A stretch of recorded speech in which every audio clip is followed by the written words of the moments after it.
Good morning. Thank you for joining us for today's webinar, Competitive 401k Plan Design to Help Win the Battle for Talent, presented by Rea Associates and Investment Partners.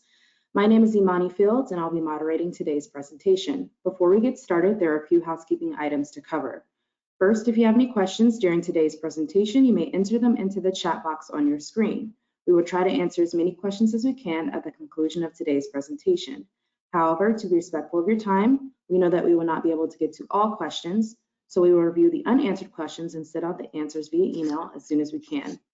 When you receive this email, you'll also receive the recording of today's presentation, as well as a link to participate in a very short evaluation. Please take a few minutes to share your thoughts about the presentation as a whole, the information provided, and our presenters. Your feedback is important as we determine future webinar topics. Also, if you'd like a copy of today's slides, you'll find that they're available in the handout section of the webinar dashboard on your computer screen. Today's presentation will be given by Paul McEwan and Steve Frank. Paul, a principal at Rea Associates, leads the firm's retirement plan consulting and administration services team.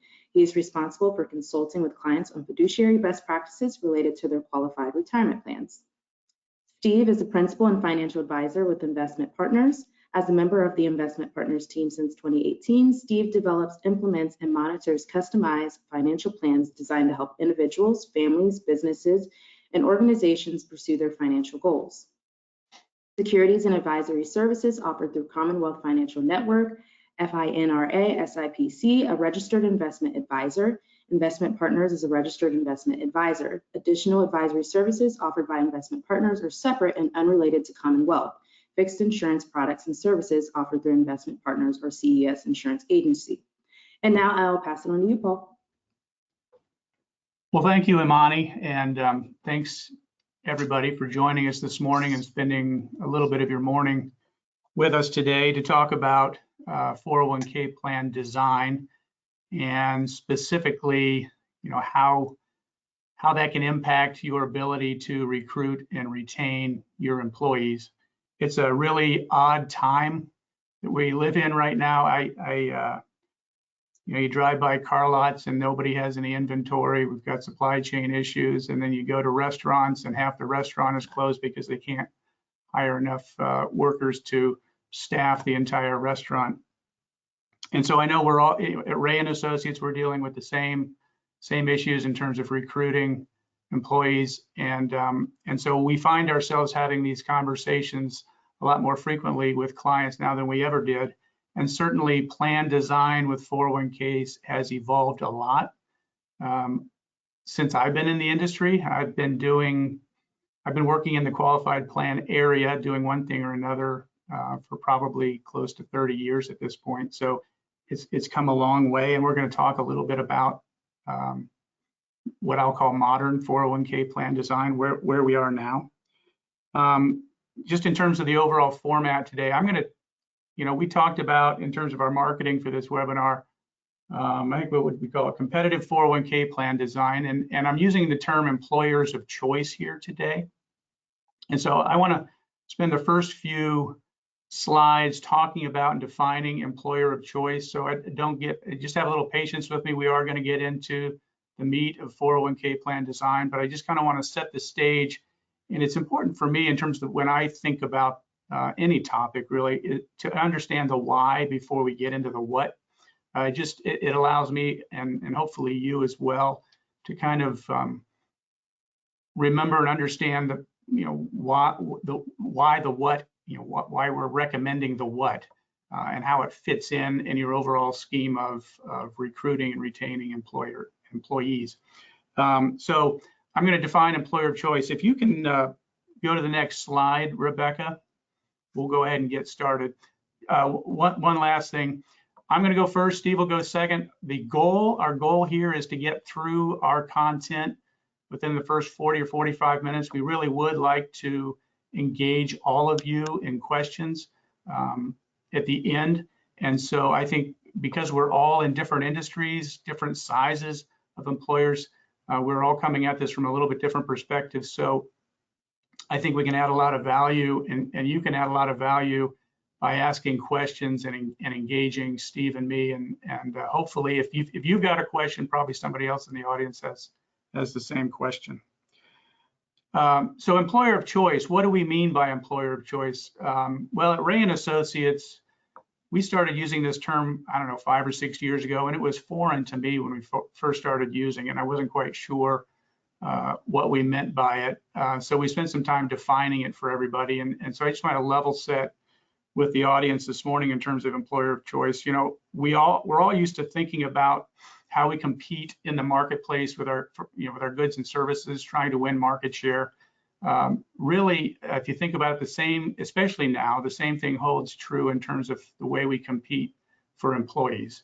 And so being an employer of choice is something that we've baked into our strategic plan starting about 6 years ago. We're actually on our third iteration of our strategic plan, and it's a living, breathing document.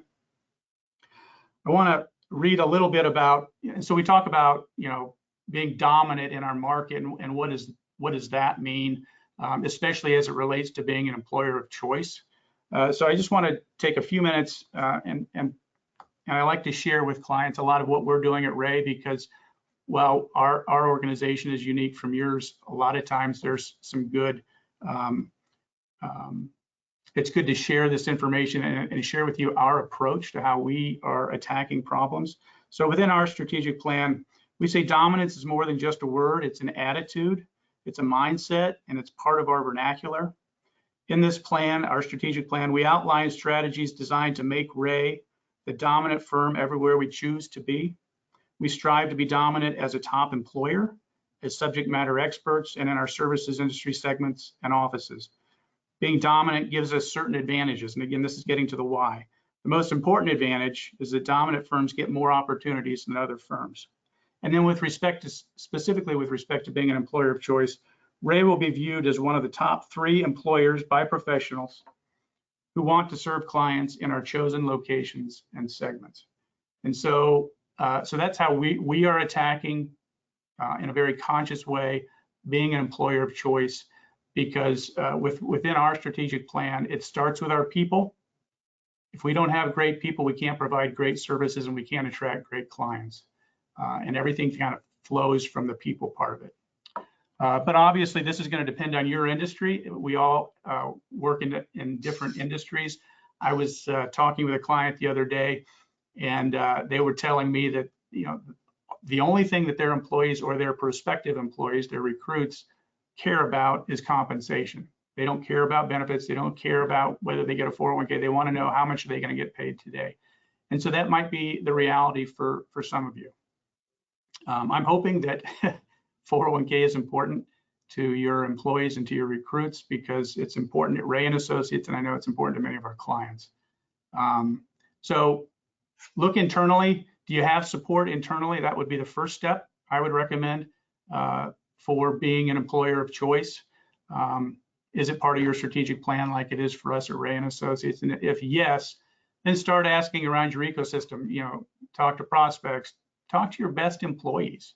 That's what we want. We want more of our best employees. We don't want bad employees. So talk to your best employees about what makes them stay. Why do they work for you?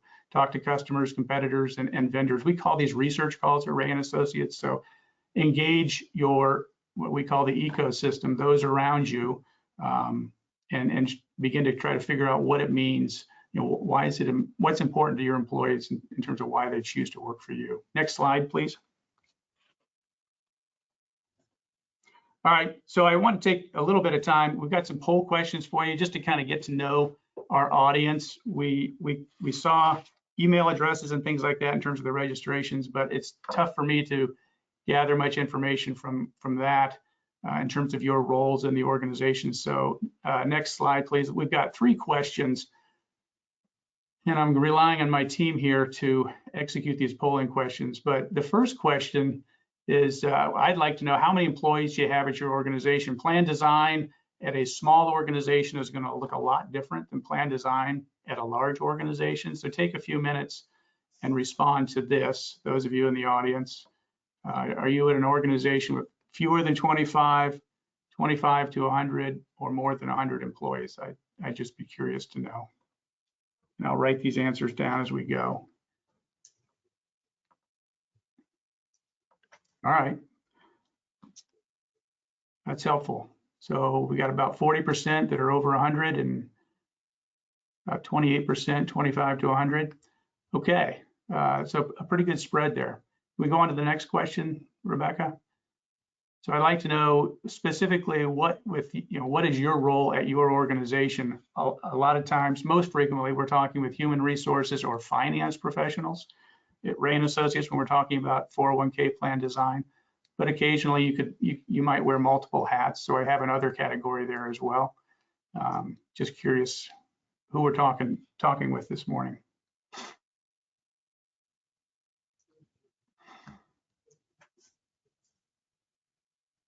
Okay, so a good mix there as well. That's good to know. I'm not surprised. If we're dealing with larger organizations, then human resources plays a bigger part typically. And then the last question, what industry does your organization serve? 401k plan design is going to vary depending on your industry as well. And so we work with a lot of different industries, but it makes a big difference in terms of your industry. So it would be helpful to know for this morning's discussion who we're talking with. So I'll give you a few minutes to respond to that.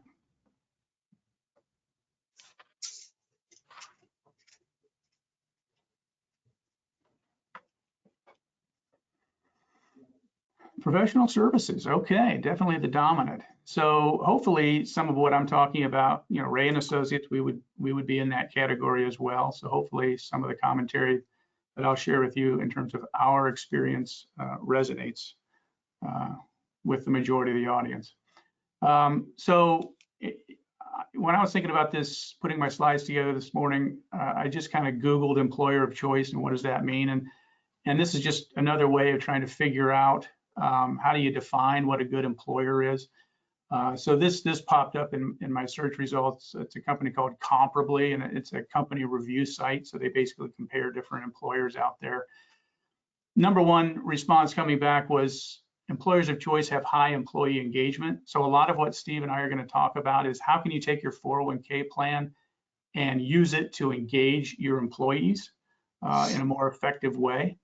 Some of the other items on the list were flexibility. That flexibility is huge at Rea Associates. So allowing our employees to take PTO whenever they need it. The concept of using PTO versus vacation and sick days specifically, we went to that model many years ago. Flexible work schedules, very important, especially for our team in the pension area. Remote work arrangements, our team in the pension segment was remote even before COVID, but certainly COVID pushed us all to work in a more remote way. We've gone to a work from anywhere policy policy at Rea Associates, and it really allows our employees a lot of flexibility in terms of whether they're in the office in a given day or working from home or have a hybrid schedule. Moving to the bottom there, building community and staying connected. I think that's getting back to high employee engagement, but just different ways in which employers accomplish building community. We're all going to do it a little bit differently. Next slide, please, Rebecca. So again, from the survey from Comparably, where do benefits fit in? And the next slide we'll get to 401k, so just bear with me a little bit. But health insurance is by far the most important benefit. When we talk to our employees, when we talk to our clients and their experience with their employees, health insurance is just the number one benefit. It's a bigger need than retirement. Not that retirement isn't necessary and needed and valued by employees, but I just wanted to touch base. So top employers typically have a choice of plans between the traditional and the high deductible. They're offering either health savings accounts if they're in the high deductible plan, or FSAs and HRAs going along with the traditional types of plans. At Rea Associates, we just recently went to a choice of plans arrangement. For the longest time, we had traditional. But within the last few years, 4 years maybe, we added a high deductible option, and that seems to be very valued by our employees. Dental insurance seems to be table stakes. Vision insurance at Rea Associates, that's a voluntary voluntary benefit. The firm doesn't pay for that, but we make it available on a group basis for our employees, and those benefits are very popular. And then group life insurance and group short-term disability and long-term disability insurance are kind of table stakes at employers of choice as well. Next slide, please. All right, so that's kind of setting the stage, and we'll spend the rest of our morning talking about 401k plan design. And I would say when 30 years ago when I got into the industry, 401k plan design was, well, first of all, there were a lot more defined benefit plans in the marketplace. And so the 401k plans really started as this kind of a salary deferral opportunity, a way for employees to save a little bit additional for retirement, but it wasn't viewed certainly as the main way that employees would save for retirement. And so eligibility was not a huge concern. 1 year eligibility, age 21, was pretty much what everybody was doing. It was really unusual if you were doing anything different. And the reason we did that and recommended that was because you don't know if somebody's going to, in that first year, if they're going to stay, if they're going to be a good fit, or if they're going to go. And so eligibility really wasn't, we weren't using 401k plans. This whole employer of choice concept wasn't out there. But now, 30 years later, eligibility, it's all about getting your employees into the plan as quickly as you can. And I would say for sure at employers of choice, including Rea Associates, we went to immediate entry upon hire into our 401k plan, at least 4 salary deferrals several years ago. And we found that our competitors are all doing the same thing. And when you're trying to recruit somebody to your company, one of the big concerns is, am I going to have to take some time off from saving for retirement? It's not important to everybody, but it's important to a lot of people, especially for key employees that you may be recruiting. So, where I see eligibility right now is, if you're not immediate, you're probably 90 days, because especially if you've got high turnover, maybe after 90 days, or you sync it up with your health insurance benefits. So I would say it doesn't have to be immediate, but it certainly needs to be less than a year in terms of if you want to be an employer of choice. And then the age requirement really depends on your workforce.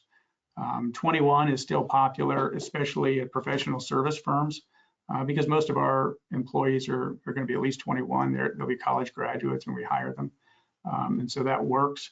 But a lot of our clients have very young workforces, and they don't want an age 21. They have employees starting right out of high school. They're 18, and so it doesn't make any sense to hold them out of the plan, until they're age 21. You want to get them into the habit of saving for retirement as quickly as possible. All right. So the next few bullet points there are all about making it easy, and that's the other thing that's really changed within the last few years.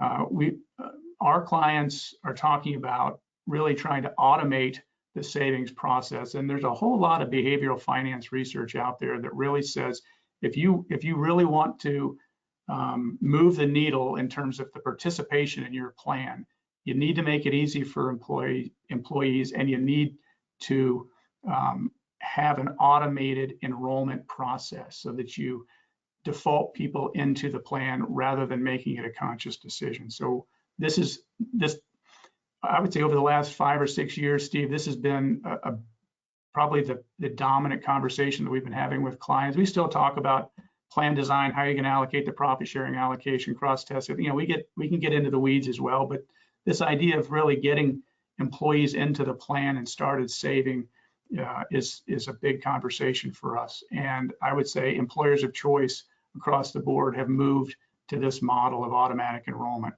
When automatic enrollment started, everybody kind of started at 3%, getting their feet wet. That's what we did at Rea Associates. But all of the research really shows that you can take it all the way up to 6% before you really start to impact the opt-out rate of employees. So that's what we did at Rea Associates. We've increased our automatic enrollment to 6%. The other way that you can really improve the participation of your employees is to escalate if they're not saving at a certain amount per year in terms of salary deferral. You can escalate them automatically on an annual basis, typically in 1% increments, but you can do 2% increments. I think to go beyond 2% is probably a bit of a stretch for most employees. You want to make it very comfortable for them to kind of walk up the ladder in terms of their salary deferral goals. And so at Rea Associates, we start at 6 and we escalate people in 1% increments each year to 10. And at any point along the way, they can opt out. And if at any point somebody has some financial concerns, they can always, drop down to 0 if they want to. So you're never taking the power away from the employee, but you're kind of automating the whole process for them so that they only have to make a decision. No, well, they don't even have to make a decision to participate. And if they start at 6, we get them up to 10, which we think it should be the goal for everyone if they can get there. And then think about, this is just something that we think about a lot at Rea Associates. Think about, from the new employee's perspective, what's the onboarding experience like?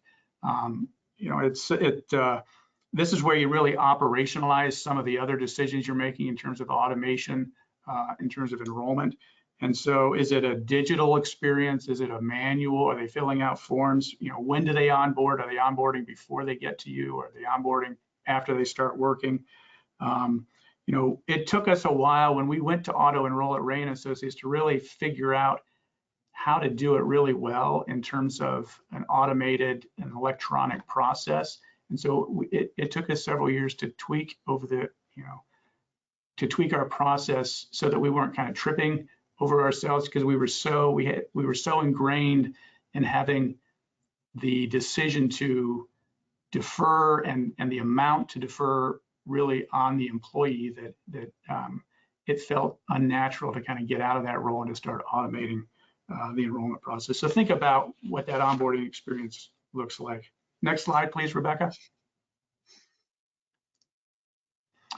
All right, so talking a little bit more about plan design, certainly employers of choice typically, in almost every case, have some sort of employee contribution for the employee.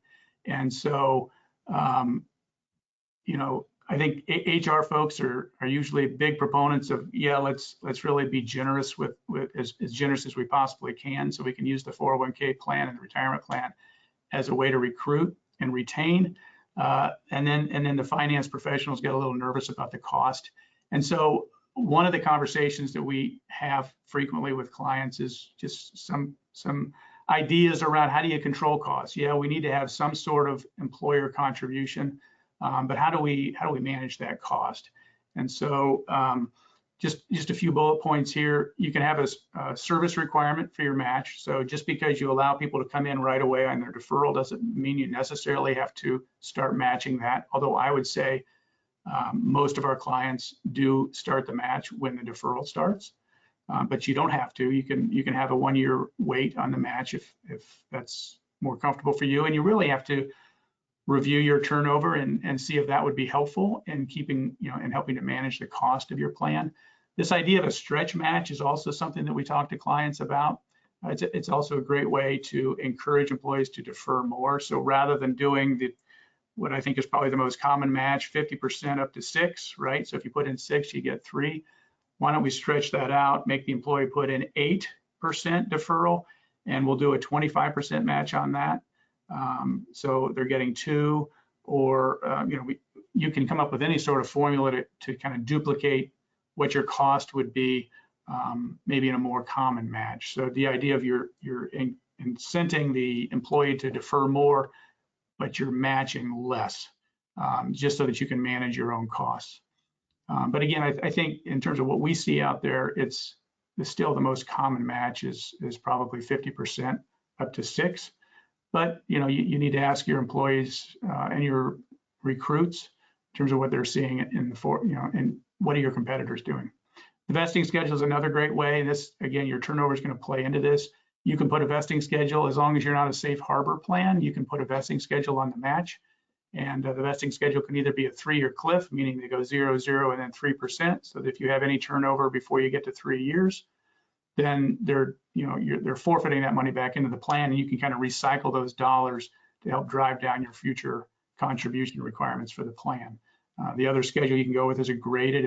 If your turnover is a little bit longer, if people tend to stay with you more than 3 years, you can go with a graded 6-year schedule as well. And a graded 6 years is probably the most common at this point. And I would say our clients that are utilizing the 3% cliff have a reason for that. There's usually they're experiencing turnover that makes it valuable for them to have a 3-year cliff. Next slide, please. All right, so don't forget about your key employees.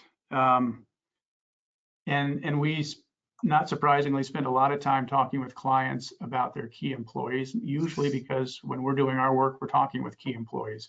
And so your higher income employees obviously want to be able to contribute more. So in those situations, we begin the conversation of talking about safe harbor. And I don't want to get into the weeds in terms of plan design today, but a safe harbor plan design does allow you, takes those handcuffs off, allows your higher paid employees to defer a higher rate. They can really do what they want to do without being concerned about what the rank and file employees are deferring, on average as a group.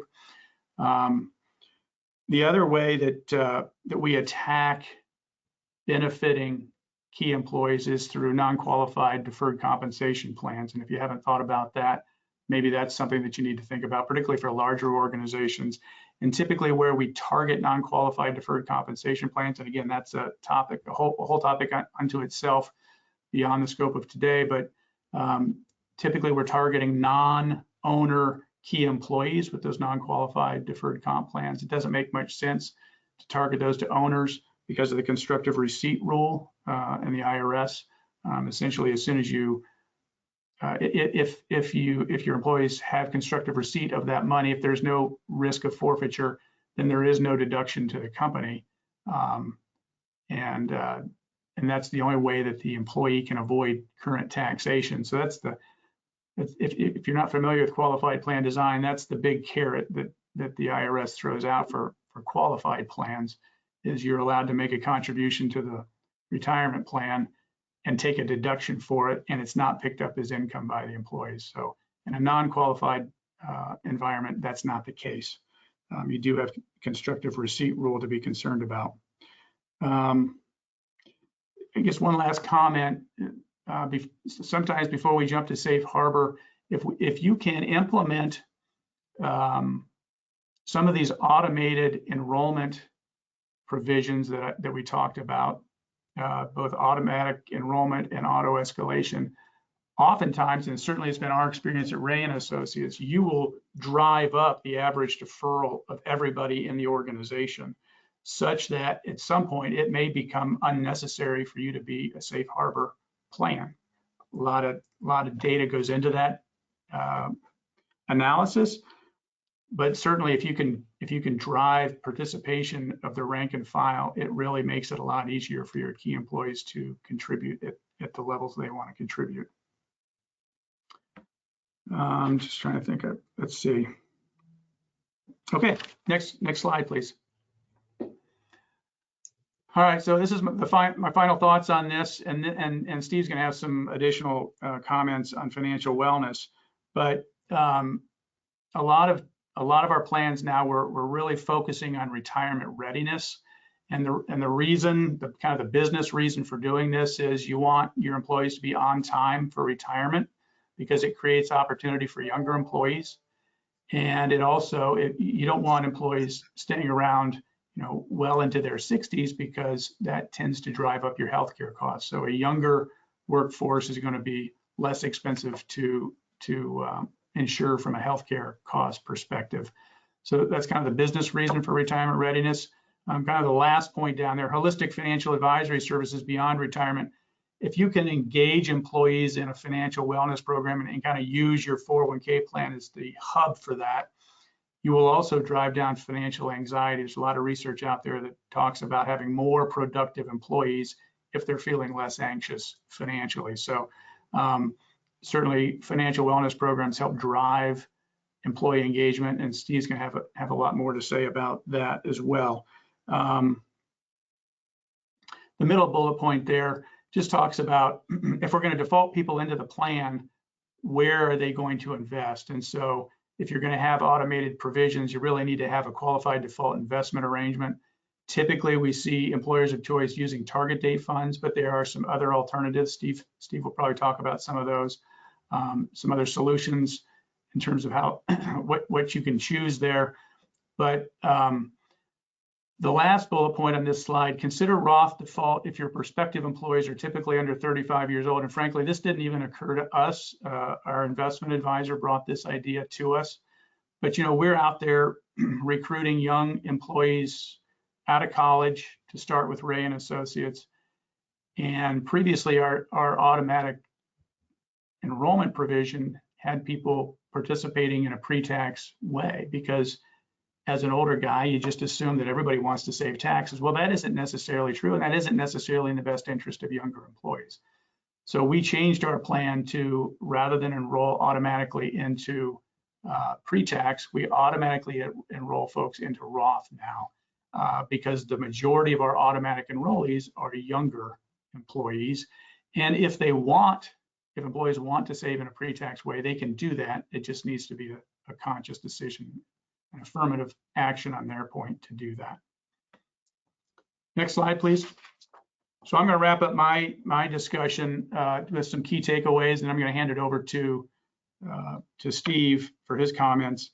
But we talked about starting with the discussion with ownership on your company culture and how do and is it important to be an employer of choice in terms of how do you scale your workforce so that you can accommodate your growth? And are you currently attracting the right kind of employees with your benefits? Consider what employee benefits must be offered in the industry. So we talked about a lot of the benefits that employers of choice are doing. With respect to the 401k, consider automatic enrollment, consider immediate entry, consider automatic escalation. I will say, as a follow-up to those comments as well, talk with your service providers. One of the big areas of resistance we get when we talk about these comments or plan design ideas is, well, is that going to be a lot more work for me from an administrative perspective? Or is that going to put my plan at risk from a compliance perspective if I miss enrolling somebody automatically, or we don't auto-escalate somebody automatically? There's a lot that can be done with payroll integration these days, and it gets better every year. So talk with your payroll provider, talk with your plan record keeper. There's a lot that can be done to take all of that off of your plate, especially for larger employers. But just became aware of a new financial service or a technology company that's serving as an intermediary between 401k record keepers and payroll providers, or if you're doing payroll in-house, it could be your company specifically. They're helping you format those files, and so that you can upload more data on a per payroll basis to your 401k record keeper and offload all of those notices that need to go out, and really that whole onboarding experience can be outsourced to your record keeper in a pretty efficient way. Consider a delayed stretch match to help control costs or vesting. Engage employees with financial wellness programs. Steve will talk more about having a great default investment option. You don't want your employees just sitting in cash or being too aggressive in the marketplace, so we can help with those. There's certainly solutions out there to help with that process. Consider Roth 401k as a default for your new employees if they're younger, and don't forget about your highly paid employees. I think that's all of my comments. Steve, I'm going to let you get your comments in, and then hopefully we've got some time for questions at the end. So. Well, sounds great. Do appreciate it. Thanks, Steve. Rebecca, if you want to move over to my material, that'd be great. I am going to start with kind of where Paul left off and looking at plan design and resources. And if you go to the next screen, the whole element to all of this is kind of designing a very well-designed plan for the company and for the employees. Rebecca, click again, it should give you the ideas there. And this is what I wanted to share, is just providing you that information. Is plan design is a key element to any successful retirement plan. And as Paul was going through all of this, I always go back and I share two different current clients that we have, and both are very comparable in demographics and structure. but very different in performance. And part of that is we spend a lot of time with both organizations looking at plan design, and the one has set up for a number of years the auto enrollment, the auto escalation, and we have a very successful plan. We're over 90% participation. The average deferral right now is almost 6-7%. And the other one, we haven't implemented some of the auto features, and we haven't done as much financial wellness that we're going to talk about in a moment. And our participation is below 40%. The average deferral is around 1 to 2%. And it's very frustrating because when you look at the retirement readiness for those employees, it gets to the point where who will be able to retire comfortably and successfully. And the irony to both plans is the company match is very minimal. It is not the typical 50% up to 6%. It's very low.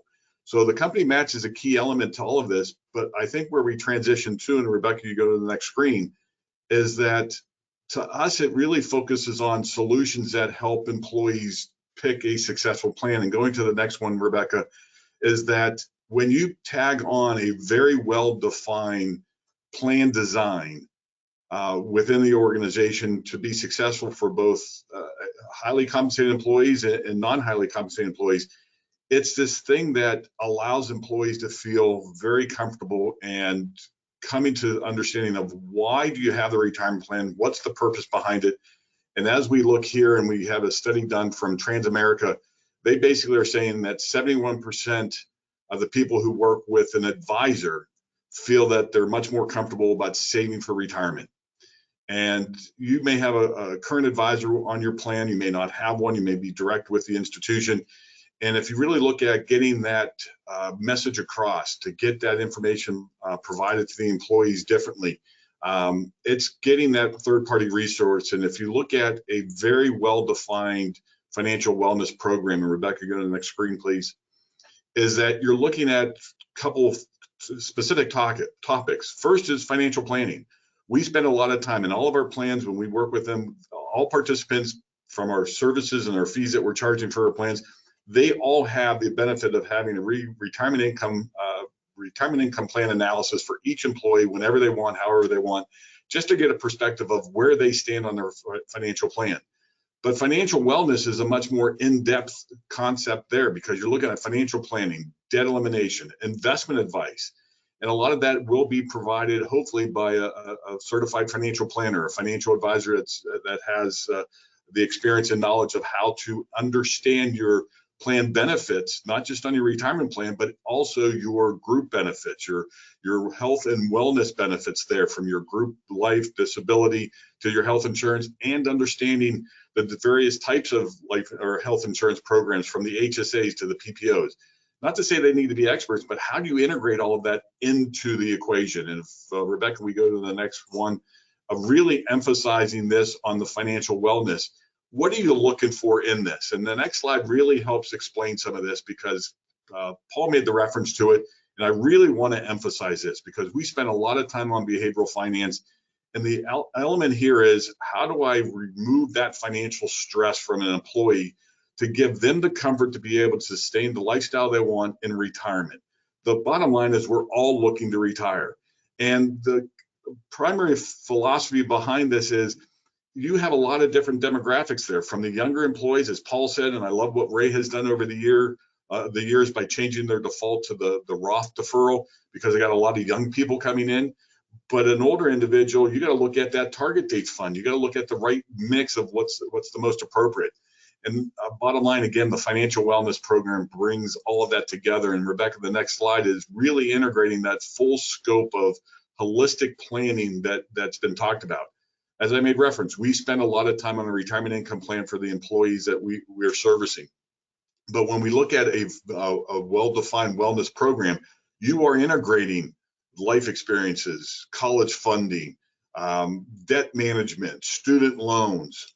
Again, going back to the health side of the equation, HSAs are starting to become a little bit more important to consider. Roth conversions, Roth deferrals, Roth IRAs, understanding on how all of that works together with the employees to give them that understanding and knowledge to make smart financial decisions all it's going to do, in my opinion, is to provide to your employees a successful retirement plan so that they could be successful in what they're able to do for the jobs that you're hiring them for. Because again, it's that financial stress that we try to eliminate to give that comfort of them being able to accomplish all the goals they set forth. And Rebecca, you go to the next one. This is some of the things that I do want to be very conscientious about, because one size does not fit all. When you look at the solutions, you're not looking at a standalone program. Again, you look at the platforms that you're on, and a lot of them have that retirement income calculator that's available to the employees that they put the information in. Some of it, they're getting a lot better. They're allowing data integration of the different assets outside the plan, but it's not always including the full scope of what someone's trying to accomplish. And when you look at the aggregation programs, they're not that expensive to implement, but I haven't seen a lot of participants gravitate towards it, because again, there's a lot of inertia, there's a lot of complacency. There's just a lot of times people just are unsure where to go and what to do. I kind of joke with people all the time. We do speak a foreign language at times, and we got to keep it very simplistic for individuals to have a better understanding of what they're trying to accomplish. And when you look at these standalone programs, if someone doesn't know how to put the data in, they're not going to get the right data coming out. So it's one of the things to be conscientious of, that those one-stop places or standalone places aren't always the best. And the other one we've been running into is the Robo Platforms. I mean, I love the philosophy that's behind it, but again, it's looking at not a full scope, not a full holistic approach to what's there. It could potentially help with the plan design and the allocation of the investments and help manage some of that because of the inertia some individuals have. But again, when you look at the Robo solutions, I'm just not finding a great solution consistently for plans and for organizations to allow the employees to be successful. So when you look at it, and Rebecca, if we go to the next slide on it, this is when we look at a financial wellness program for the employees. First and foremost, easy to follow. Again, as I said, we do speak that foreign language. We want to keep it as simple as possible. Set the goal setting. People want to have goals. They do have their goals in mind. So when you have that opportunity, you want to be able to look at it institutionally and say, all right, what's the best way to do it? We have found with our current clients, the small group workshops, or more so the individual consultation, we'll talk about that at the end, but it's keeping things very personalized. If you just go for the big group meeting, you're going to have people not asking the questions that they really want to ask. They're not getting the full scope of what's there. And it's, again, just providing that guidance for you. And again, at the very bottom, having that access to the professional advice is, again, we go through the CEs and the due diligence, and we're all fiduciaries. I'm assuming your current advisors are, but we have been a fiduciary on the retirement plans for years. And again, that definition is providing the best interest for those employees and for those companies. And with that, some of the next slide that we go to, employees, on that ease of use, this is a key element that we want to focus on. When you look at some of the popular programs, it says here 7 steps. I did add one at the end because, again, we've been doing a lot more with HSAs. But you got to start with that foundation. This is that financial stress. I've heard it enough where a lot of people say they don't even have $1,000 in a savings account if they had an emergency kicked up. COVID was a huge eye opener for a lot of families of where they stood financially. Again, looking at that reducing or eliminating debt, student loans, a key element to this, and having that emergency fund in place. The fourth one is a key element. Yes, it does state let's try to get up to a 15% income, save 15% of your income for retirement. The key element to that is get in early, get in often. That's plan design. That's an auto escalation program. This is where you're helping them get there. And again, we've done enough analysis to figure out what is that ultimate deferral that employees should be considering. And as Paul started his discussion years ago, before 401ks ever became a popular term, people had these things called pensions. You don't have pensions anymore. And the idea of just retiring on Social Security, it's not designed to be the sole retirement benefit. So 401ks started as a supplement for that benefit. And again, getting people to get in early, get in often, and just trying to add incrementally to it has been very beneficial. But what I really wanted to emphasize on this screen, specifically on those 7 steps, is that you got to take care of that foundation concept. And those first 3 things are necessary for an employee to help remove those financial stress for them and if you have that in place, then you could go next to the second floor. It's the financial house concept. You're going to the second, third floor of how do I save for my retirement then? And again, we want people to get into the maximizing the company matches as much as possible. But if you don't have that financial stress in order, I think you've really hurt yourself. And our last slide that we have is just kind of putting it all together. And Rebecca, if you go to it, thank you. This is where I made reference previously, and we found over the years the most successful plans we've had, and I go back to that the two plans that I gave at the beginning, the analysis behind it. The one plan, we have a standard date every month that the employees know that we're going to be there. We have done group education, small group education. We've done job site visits. We've done a lot of education and wellness programs for those individuals. And the one in the middle is that personalized financial plan, is that giving the employees the opportunity to have a true independent financial advisor, one that doesn't work for the company or doesn't work for the record keeper. They are a true independent financial planner. Having the ability that they are looking at the best interest for those individuals, and there's no additional incentives for them. There's no additional compensation if they do something different or unique for them. It's all part of the package. And providing that professional financial advice is very imperative. And having an easy to use online portal. You want to be able to go back and have some checks and balances of, are you being successful? For me personally, when I look at the financial wellness of a plan, I'm looking at, do we have the employees on target to be able to sustain the lifestyle that they want to live in retirement? And it all starts at the very beginning from that concept of plan design. I'll wrap my conversation up here and we'll open it up for questions here in a moment. But Paul did have a reference, and I did want to emphasize the concept of the target date funds. A lot of plans have gone to that as the qualified default investment option. Our opinion is you do need to do what we call a fit analysis.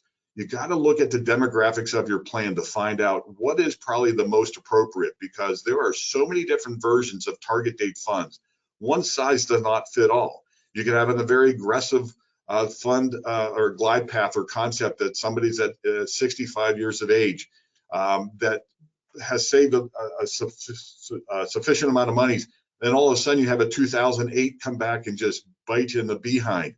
And I shared this with people back in 2008. There were 41 different 2010 target date funds. The range of returns for those 48 funds were -9% to -41%. Needless to say, the one that had the -41% had a major impact for those employees that were considering retiring around the year 2010. And I had a lot of conversations where people weren't able to do it. So the target date analysis, the target date fit analysis really is an imperative process for you as a potential committee member for your retirement plan, of finding the right mix of investments. And there's a lot of customization. There's a lot of opportunities out there.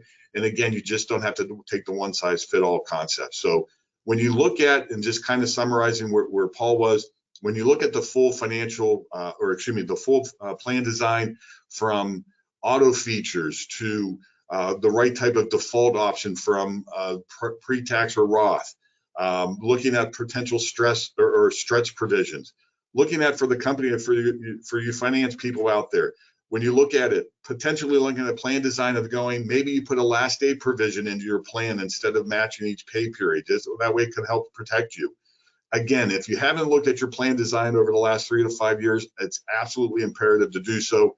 And then when you integrate a financial wellness program, you're helping with that financial stress for those employees and having a happy group. And as Paul made reference as well, and I want to emphasize it, as your employees are able to retire in their early to potentially mid-60s, you are going to really save on your health insurance benefits, because you're able to integrate that with a younger workforce potentially. So with that, I'll shut up now. Hopefully you found that information useful and informative. And at this point, I'll open it up for any Q&A. Hey, Steve, I have some comments and maybe a question for you in terms of what your experience is. You know, obviously we've made the comment today, you know, everybody's kind of in their own situation in terms of their industry, their employee demographics. So there really is no, and we've thrown out some ideas in terms of how do you design a plan so that your employees get the maximum benefit, some best practice ideas perhaps, but these ideas aren't necessarily all going to be the right fit for everyone. This idea, you spent quite a bit of time on financial wellness, and I'm just wondering what your experience is. I know for many of our clients, it's difficult, and even at Rea Associates, it's difficult to take time out of the day. Do you have any recommendations for plan sponsors in terms of how do you bake this into the process? Because I really do think it's critical in terms of reaching out and engaging employees and making them feel appreciated. What's the process you go through to make sure that the employees get the full benefit of financial wellness conversations? Well, a great question. And I'm going to say one of the silver linings of the pandemic is people have gotten used to doing these things like Zoom meetings. And you're able to integrate opportunities to meet with the employees either before lunch hour or after lunch hours. But that's on the personal planning side. There's a lot of tools out there. There's programs out there that allow companies to bring them into the program. That is that holistic planning that gives you that checks and balances, that gives you the idea of how the utilization has been. So it's bringing that those types of programs into the mix. And we use a program called WellSense that we offer to our employees at a very reasonable price and opportunity to allow the employees to do it whenever they're able to do it. And there's checklist and process that they have to go through to really go through the whole process. And I've seen companies provide incentives if they fulfill it. It's no different than a wellness program that an organization may have of getting somebody to enroll into the plan, or if there's opportunities to change some personal behavior habits to reduce some health insurance benefits. So it's really just working with the companies and finding the best course of action for the employees to utilize the tools and the systems and the opportunities on either the personal planning or a full benefit or wellness program that really has a lot of opportunities for the employees to understand. And again, I go back to it. It's not just those data integrations to allow me to do the retirement analysis online. Yeah, I think it's an interesting dichotomy. On the one hand, we're talking about automating as much as you possibly can to get folks into the plan. But then on the backside, you're really talking about creating an opportunity for employee engagement and allowing those discussions to happen. And Paul, that's where everything from what you and I've talked about over the years, it's really looking at that plan design. When we work with the committees, and that's the benefit I've enjoyed working with Ray and the TPAs over there, they're a great institution to allow us to support that plan design discussion to help the HR department plus the finance department of finding that best course of action. But to me, it really does start with the plan design concept. And when I went and used that example of the two different institutions from the 90% of participation compared to a 40% participation, to me, those individuals at that one company, I'm very, very comfortable and very pleased that they're able to accomplish their goals, where the other ones, I'm doing everything we can. It's just we're working our way through that system, and it's plan design really supports all of it. We tried to educate our way into success for many, many years, and certainly getting some of these default provisions implemented has been the only way that I've seen plan sponsors really move the needle in terms of participation, healthy participation. Rebecca or Imani, do we have any questions out there from the group? We do. We have a few questions coming in. So if you guys have any questions you would like us to ask the presenters, please submit those now. So the first question we have here is, for your QDIA being raw, is this if you are certain? Let me figure out exactly this question's asking here. It says, for your QDIA being raw, is this if you're a certain age or everyone? So is there an age restriction on this? Right. I think I'm the one that threw that out there, Steve. I'm sure you have some thoughts as well, but it's for everybody. So right, that's a default provision. And so we just kind of looked at, okay, what's the age of the most common new employee at Rea Associates? And far and away, we're out there every year, probably every month, recruiting college kids to start their career with Rea Associates, or we're going after that 3, 4, 5, 6 year experienced person, but they're still relatively young. They're in many cases probably still under 30 years of age.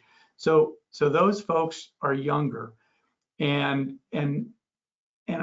Steve, you can share your thoughts on Roth, but it's our determination as the plan fiduciary that younger people are going to be better off in a Roth option. So we just set that as the default. That does not mean they have to do Roth.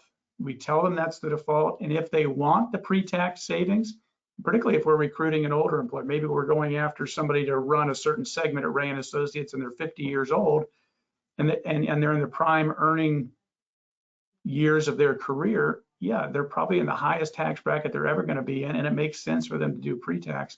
They can opt for that. It doesn't mean they have to be Roth, but the default applies to everybody, to answer the question. Steve, do you have any follow up on that? Yeah, and I would just say for what Ray did is the committee looked at the demographics of the organization, and you came to the conclusion, and this is where companies have to look at it, is what are we trying to do for the best benefit for the employees? And if you're bringing on a lot more younger individuals at probably not their peak earnings in today's current tax environment, it is imperative to consider individuals to look at the Roth feature. And I love that you guys changed that to default. And again, when you work with your platform, there could be segments you can look at saying the 35 or 40-year-olds and younger, if it's a certain income, you could default them into the Roth. And if it's somebody that's a 50, 55-year-old and they're at a higher income, they could be defaulted in the pre-tax. But again, that's looking at your program, the record keeper that you're working with, and do they have the ability to administer that efficiently? Because again, we don't want to be out of compliance. But to me, just to emphasize the point, Paul, for what Ray did was the committee looked at the benefits for those individuals, employees coming on board, and that's where you're looking at it. And the bottom line is they all have the right to make a change afterwards, no matter where and what they want to do. So they're not required to do it. It's just at default. Yep. Great. We have a few more questions here, and we may go over a few minutes. So if you guys need to jump, that's okay. We will have this recorded for you guys. So the next question we have here is, how do we engage lower wage employees in our financial wellness programs? Any tips for that? I'm going to allow Steve to handle that one, because that's a struggle. I'm happy to take that one. I mean, we've used, and I should have trademarked this years ago, about this thing called what a 1% difference makes, and that's that auto escalation concept that we've talked about. But if a company doesn't want to do it, one of the things we looked at is anytime someone potentially gets a pay increase, or if you look at the anniversary they start with the company or the first of the year, if you just pick a date out there. And again, I like it when a company looks at the auto increase program, or an individual looks at it when you get that pay increase. I've always joked with people, it's like, yeah, you got that Steve Frank devil sitting on your shoulder going, that SOB told me I had to put 1% more in my plan. Because if you do it at that time of a pay increase, you've done the best of both worlds. If you get typically a 2, 3, 4% merit increase and you're only putting 1% in the retirement plan, you're paying yourself first in the retirement plan, and you're still taking more money home. So you're not interrupting someone's objective of trying to generate more revenue for other expenses or other needs. And to me, it doesn't matter. I mean, I have a 25-year-old daughter, and I told her, just get started. Start at 1 or 2%. Just build that habit, and then consistently try to add 1% more. Again, our goal is to get up to the company match as fast as possible, but some people just don't have the wherewithal, the ability to do it. So for me, I do look at it, especially for the younger individuals just getting started. Just getting into the plan and adding 1% more to the plan each year is going to be very beneficial and advantageous long term. So to me, again, it goes back to the education. It goes back to how are you presenting it. And for institutions, it's okay if you just start at 1%. Just get in. Yeah, and those are good comments. And I would just say, from a plan sponsor's perspective, certainly from our perspective at Rea Associates with respect to our plan, it's about process. It's about, and typically you start with the group meeting, right? And then the group meeting leads to individual discussions. At least that's the goal. But if you're not scheduling those group meetings and making time for that, and really, I think when you prioritize and you set time aside to have these discussions, you're employees are getting the impression that this is important. And if you're not doing that, if you don't have a process in place to methodically do this, and remember, your employees are changing all the time, so education is just something you have to constantly come back to, and it's a process. You're never going to get to your destination. It's always going to be a journey, and so that's what we found at Rea. But it's a struggle. It's a struggle because you've always got competing interests for your time and for your employees' time in terms of serving your customers and your clients. Thanks, guys. Great tips there. The next question we have here is, as an incentive to reward long-term employees, is it possible to have an employer match at increasing rates based on years of service? Yeah, that's kind of a plan design question, but I'm sorry, Steve, what were you saying? I'll let the TPA answer that one. So the answer is yes, that's definitely possible. We just want to make sure that you don't end up in a non-discrimination issue. So we're always going to want to run that ADP ACP test at the end of the year. And we can run those things in advance when we're having these plan design discussions, and we can see if we're going to get into trouble with that.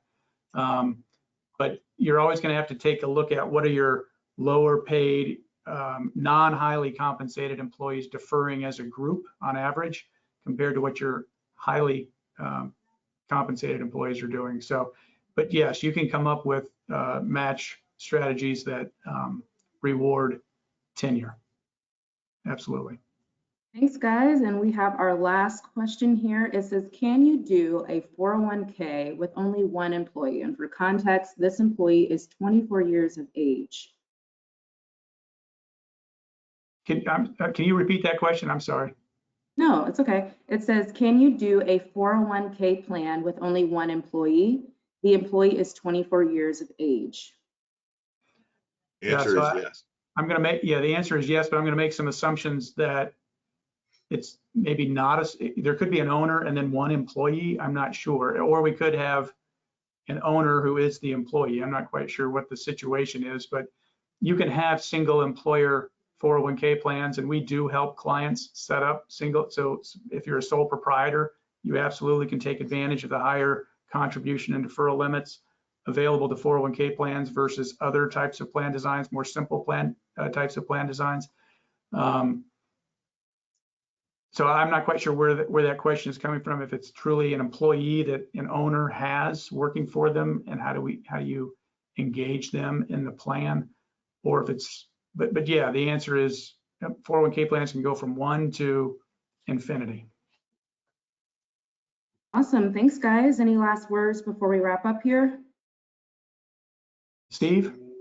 I would just say thank you for the opportunity to provide some insights and information. And as I made reference at the tail end of my discussion is, if it's been a while since you really looked at your plan design, and if not looked at a financial wellness program, reach out to your advisor, look at your platforms, because again, it's how do you maximize the most benefits for the employees now and in the future to allow them to provide for the lifestyle they want in retirement. So thank you for taking the time. Yep. Thanks everybody for your time this morning. And certainly we love having these discussions with anybody, whether you're a client or not. So don't hesitate to shoot us an email or give us a call. Be happy to give you our thoughts on your specific situation. Awesome. Thanks, guys. Thank you for joining us today for Competitive 401k Plan Design to help win the battle for talent. We hope that Paul and Steve were able to provide you with some valuable insight. If you sign off today and realize that you have additional questions, you're always welcome to reach out to Paul or Steve directly. You can also contact any of our Rea team members from the firm's website at www.reacpa.com. Don't forget to watch your inbox for an evaluation survey, access to the recording of today's webinar, and more. Thank you, guys, and we hope you have a great day. Thank you.